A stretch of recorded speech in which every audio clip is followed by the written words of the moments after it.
আসসালামু আলাইকুম। ঈদ মোবারক। যাচ্ছি গ্রামের বাড়িতে আব্বা আম্মার সাথে সাক্ষাতের জন্য। সকাল ৮টায় বাসা থেকে নেমেছি। একেবারে বৃষ্টি মাথায় করে নেমেছি।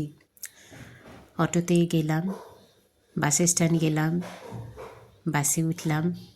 এখন বাস জার্নি করছি। চারপাশটা দেখছি কেমন বৃষ্টি স্নাত হয়ে আছে। শীতের শেষে এটাই প্রথম বৃষ্টি। চলছি এই মুহূর্তে গাবখান সেতুর উপর থেকে। সেতুটা একসময় দেখতে অসাধারণ ছিল, এখনও সুন্দর আছে। নদীটা কেমন করে বৃহত্তম নদীর সাথে মিলে গেছে দেখে চোখটা কেমন ঝাপসা হয়ে আসছে। বৃষ্টির সময় মূলত জার্নি করতে খারাপ লাগে না, ভালোই লাগার কথা, কিন্তু মনের ভেতরে যে উথাল পাথাল ঢেউ চলছে সেটার জন্য সেই বৃষ্টি এখন চোখেও জড়ছে মনে হচ্ছে। চলে এসেছি মোটামুটি বাস থেকে নেমে আবার অটোতে। গ্রামের দৃশ্য দেখছি। আমার বিশাল মাঠ দেখতে খুব ভালো লাগে।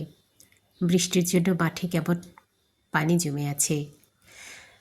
এই রাস্তাটা একটু ভাঙাচোরা, তারপরও সেই রাস্তা থেকেই গমন করছি। কিন্তু যাচ্ছি কার কাছে? এই জার্নি মোটেও ক্লান্তিকর নয়, মোটেও কষ্টকর নয়। যাচ্ছি আব্বা আম্মার সাথে দেখা করতে। বুকের ভেতর চাপা কষ্ট নিয়ে একেবারে চলে এসেছি আব্বা আম্মার ঘরের কাছে। রব্বির হামহুমা কামা রাব্বায়ানি সাগীরা। আজ এই প্রথম আব্বা আম্মাকে ছাড়া ঈদ করছি। আব্বাকে অনেকদিন আগেই হারিয়েছি, আম্মাকে ছাড়া এই প্রথম ঈদ করছি। তাই আম্মার কাছে ছুটে এসেছি ঈদের দিন সকালেই। এটাই আমার ঈদের আনন্দ।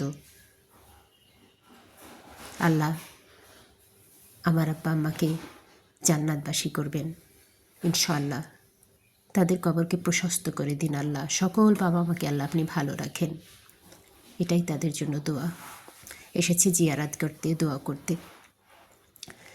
এরপর চলে গেলাম বাজারে। একটা মসজিদ আছে, সেই মসজিদের রোজার মধ্যেই আমি টিউবওয়েল মেরামত করিয়েছি। সেটার কী অবস্থা সেটা দেখভাল করার জন্য। ভালোই কাজ করেছে।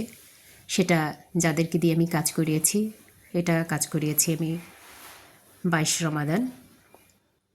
তো তখন আমাকে একজন বলল যে কীভাবে কী কাজ করিয়েছে সে বিষয়ে আমাকে বর্ণনা দিচ্ছিল।